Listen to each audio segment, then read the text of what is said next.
ఇది భద్రాచలం గోదావరి చూసారా నీళ్ళు తగ్గుముఖం అయితే పట్టింది. భద్రాచలం వచ్చేవాళ్ళు హాయిగా రావచ్చు, ప్రాబ్లం లేదు. అది రాముని గుడి మీకు నేను చూపిస్తాను. ఇది మనకు సీతారాముని గుడి అన్నమాట. చూసారు కదా, అదే నేను జూమ్ చేశాను.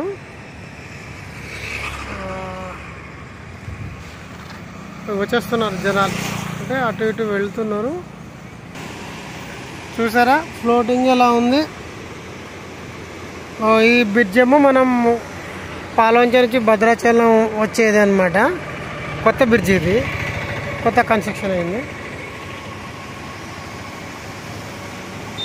తగ్గింది, గోదావరి బాగా తగ్గింది. అంతకుముందు అయితే చాలా ఫ్లో, అంటే దగ్గర దగ్గర 57 వరకు వచ్చింది అనమాట. చూసారా బస్సు పోతుంది. ఇదంతా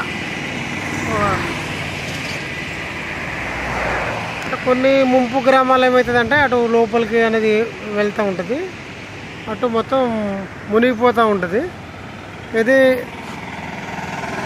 చూసారు కదా. ఓకే, వస్తున్నారు చూడండి, జనాలు వెళ్తూ ఉన్నారు. కొన్ని ఏరియాలో మాత్రం మునిగిపోయింది, ముంపు గ్రామాలు. అంటే గోదావరి ఎక్కడైతే పాయాలు వెళ్తాయి కదా, సో వెళ్ళడం వల్ల కొన్ని గ్రామాలు రాకపోకలు, చాలా వరకు రాకపోకలు బంద్ అయ్యాయి.